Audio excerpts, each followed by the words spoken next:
Channel को like करें, share करें, सब्सक्राइब करें और अपना प्यार और सपोर्ट दें। एक पत्नी ने आज तक कुछ नहीं कहा, लेकिन एक माँ तो ज़रूर बोलेगी, कहाँ थी तुम अब तक? आज रविवार है, घर में इतना काम पड़ा है और तुम हो कि घर में ही नहीं रही। कहाँ घूम रही थी? अब तक तुम पोते अजय के घर में घुसने से पहले ही सवाल करना शुरू कर दिया। हाँ, आज रविवार था तो मैंने सोचा थोड़ा बहुत अपने और अपने बेटे के लिए वक्त निकाल लूं, इसे कहीं बाहर घुमा लाऊं। अपर्णा ने जवाब दिया, तुमको रविवार सूझ रहा है? घर में इतना काम पड़ा है, शर्म आनी चाहिए तुमको। शर्म? कैसी शर्म? और क्यों शर्म आनी चाहिए? आखिर रविवार तो सबके लिए होता है, तो मेरे और मेरे बेटे के लिए भी है।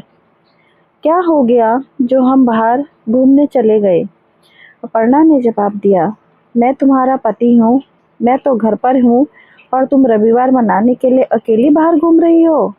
यहाँ घर में काम को लेकर मेरी माँ और तुम्हारी देवरानी अनन्या दोनों कितना परेशान हो रही हैं। अरे, इसमें परेशानी की क्या बात है? ये घर अनन्या का भी तो है, वो भी तो घर की छोटी बहू है। क्या हो गया जो उसने घर का काम कर दिए तो? और रही बात मम्मी जी की, तो अभी वो बुजुर्ग तो हुई नहीं है, कभी कभी थोड़ा बहुत काम तो कर ही सकती हैं। जो काम मैं अकेली करती थी वो ये दोनों मिलकर कर रही हैं, फिर भी दोनों परेशान हो रही हैं। मेरे काम में तो 10 कमियां निकाल देती थी। और रही बात तुम्हारे बिना रविवार मनाने की, तो तुम शायद भूल रहे हो कि मेरे और मेरे बेटे के बगैर तुम तो हमेशा ही बाहर घूमने जाते ही हो। घर में सब जाते हैं, बस हम दोनों ही नहीं जाते हैं। तो आज मैं अकेले ही अपने बेटे को लेकर चली गई, तो क्या हो गया? अपर्णा बराबर जवाब दिए जा रही थी। उससे बहस करना किसी ने ठीक नहीं समझा। जानते थे कि वो तो चुप होगी नहीं। उसने अगर एक बार बोलना शुरू किया तो वो चुप होती नहीं, इसलिए सब चुप हो गए और वो चुपचाप अपने कमरे में चली गई। पर जाते समय सबके फूले हुए चेहरे जरूर देख गई। पर उसे क्या फर्क पड़ना, वो तो अपने बेटे आदि के चेहरे की खुशी को देखकर खुश थी। अपर्णा इसी परिवार की बड़ी बहू है।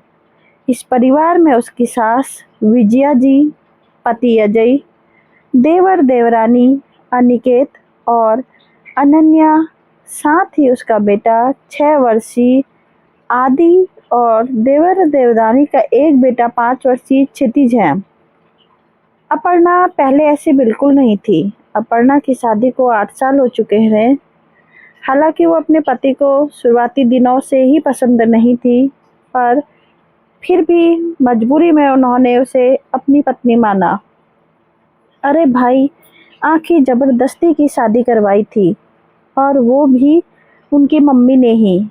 दरअसल अजय का शादी से पहले अपनी कलीग रोमा के साथ अफेयर था। रोमा आज के ज़माने की पढ़ी लिखी मॉडर्न लड़की थी। छोटे छोटे बाल, टाइट जीन्स और मुंह से फर्राटेदार इंग्लिश बोलती हुई। और सबसे बड़ी बात, खुद के पैरों पर खड़ी बहू को भारतीय सास बहुत कम बर्दाश्त कर पाती हैं। जब अजय ने रोमा से विजया जी को मिलवाया तो विजया जी ने उसके सामने उनके अनुसार आदर्श बहू बनने की शर्त रखी। पर रोमा ने साफ मना कर दिया। कहीं उनका बेटा भागकर उस लड़की से शादी ना कर ले, इस कारण से आनन फानन में उन्होंने अपने बेटे अजय के लिए अपर्णा को पसंद किया और अपनी कसम देकर शादी करवा दी। अजय उस समय ज़्यादा कुछ कर भी नहीं पाया, क्योंकि कसम का तो सिर्फ बहाना था। अगर वो कुछ करता तो उसे शायद प्रॉपर्टी में हिस्सा भी नहीं दिया जाता। अपर्णा एक गरीब परिवार की बेटी थी। उसने अपना ग्रेजुएशन पूरा कर लिया था। उससे छोटी 2 बहनें और एक भाई और था। बिना दान दहेज की शादी थी, इसलिए उसके पिताजी ने ज़्यादा कुछ नहीं और अपने सिर का बोझ उतार दिया। शादी की रात भी अजय ने उससे ठीक से बात तक नहीं की। उसने जब इस बारे में उससे पूछा तो अजय ने उसे डांटते हुए कहा था, ज़्यादा मेरी पत्नी बनने की कोशिश मत करना। तुम मेरी माँ के कारण इस घर में आई हो, वरना तुम जैसी गंवार लड़कियों से तो मैं दूर रहना ही पसंद है। अपर्णा रात भर अपनी किस्मत पर रोकर चुपचाप सो गई, ये सोचकर कि कभी तो सुबह होगी और उसकी किस्मत का सूरज उगेगा। लेकिन वो उस घर में नौकरानी से ज़्यादा कुछ नहीं थी। सुबह से शाम तक काम करने के बाद भी उसके लिए काम ख़त्म ही नहीं होते थे। कहने को तो वो सास के कारण इस घर में आई थी, पर फिर भी सास तो सास ही होती है। उन्होंने तो अपनी इज्जत बचाने के लिए शादी करवाई थी, तो वो काम तो अब पूरा हो चुका था। चलते फिरते कोई भी उसे कुछ भी सुनाकर चला जाता। एक दो बार उसने अपनी माँ से कहा भी, पर माँ ने उसे एडजस्ट करने का समझाकर वापस ससुराल भेज दिया। अब तो वो एक बेटे आदि की माँ भी बन चुकी थी, लेकिन फिर भी उसके लिए हालात नहीं बदले। जब देवर की शादी हुई और घर में देवरानी आई तो सोचा कि वो तो साथ देगी, पर वो भी उन्हीं के रंग में रंगी हुई आई। सही मायने में तो घर की बहू वो ही थी।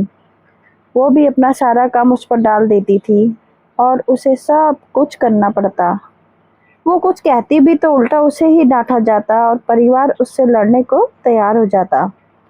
अपर्णा इसी को अपनी किस्मत मानकर हर बार वो कर भी क्या कर सकती थी। आखिर मायके का तो कोई सपोर्ट ही नहीं था, जाए भी तो आखिर कहाँ जाए। आखिर उसे अपने बेटे के लिए तो जीना ही है, लेकिन उसका चुप रहना भी कई बार गलत साबित हो रहा था। धीरे धीरे उसके बेटे के साथ भी भेदभाव हो रहा था, और सबसे बड़ी बात, खुद अजय को अपने बेटे से भी कोई लगाव नहीं था। जब चाहे वो उसे झिड़क देता था। जब वो पिता होकर ही उसके साथ ऐसा व्यवहार करता तो घर में दूसरों की हिम्मत अपने आप ही बढ़ जाती थी। पर फिर भी वो चुप थी।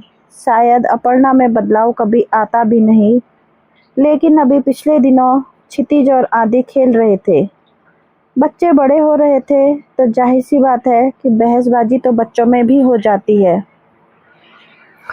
एक छोटे से खिलौने वाली कार के लिए दोनों लड़ पड़े। तब क्षितिज ने आदि को धक्का देते हुए कहा था, अरे तू क्या करेगा कार का? तुम लोग कहाँ जाते हो? मैं भी कार चलाना सीखूंगा और मम्मी को कार में घुमाऊंगा। आदि रोते हुए बोला, अरे तेरी और तेरी माँ की औकात भी है बाहर घूमने की? वो बेवजह आंसू बहा रहा है। कभी घर के बाहर निकले भी हो तुम लोग, जो कार के लिए उससे लड़ रहा है? अचानक देवर ने हंसते हुए कहा। ये सुनकर आदि ने कहा, चाचा आप तो गंदे हो बस, फिर क्या था? ये सुनना था कि अजय ने आदि के गाल पर चाटा दे मारा, जिस कारण वो दूर जाकर गिरा। आखिर अपर्णा ने ही जाकर आदि को उठाया और उसे रोते से चुप कराया।